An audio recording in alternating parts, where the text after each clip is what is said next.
اللہ الرحمن الرحیم۔ دعائیں رد نہیں ہوتی، بس بہترین وقت پر قبول ہوتی ہے۔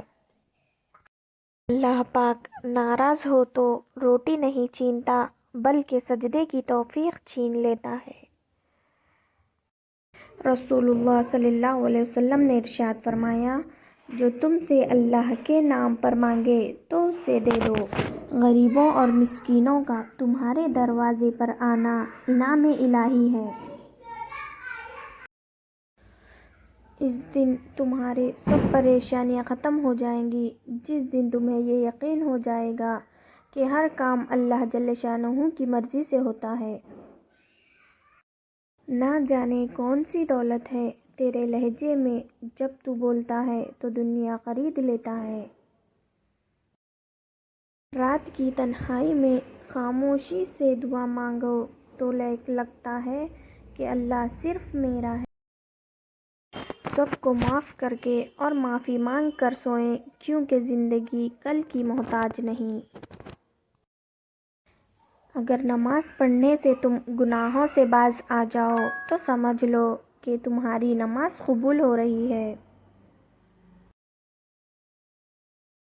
زبان کو غیبت سے پاک کر لو، پیٹ کو لقمے حرام سے دور کر لو، دعا قبول ہو جائے گی۔ جن کو رب سے مانگنے کی عادت ہو وہ کبھی بھی خالی ہاتھ نہیں رہتے۔ تم مسجد میں جا کر اپنی محبت کا ثبوت دو، وہ تمہیں خانہ کعبہ بلا کر اپنی محبت کا ثبوت دے گا۔ حضرت حذیفہ رضی اللہ عنہ فرماتے ہیں، درود شریف پڑھنا درود شریف پڑھانے والے کو، اس کی اولاد کو اور اولاد کی اولاد کو رنگ دیتا ہے۔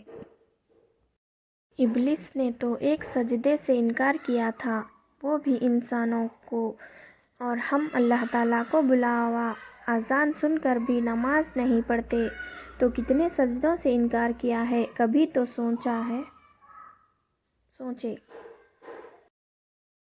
دلوں کو صاف کر کے جینا سیکھو، معافی مانگنے میں پہل کرو، معاف کرنے میں پہل کرو، اللہ دنیا میں ہی تمہارے لیے جنت کی ہوائیں چلائے گا۔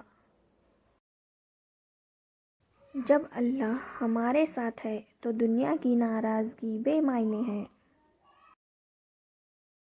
کسی کا دل نہ دکھاؤ، اس نے صبر کر کے اللہ پر چھوڑ دیا تو تمہارے لیے مسئلہ بن جائے گا۔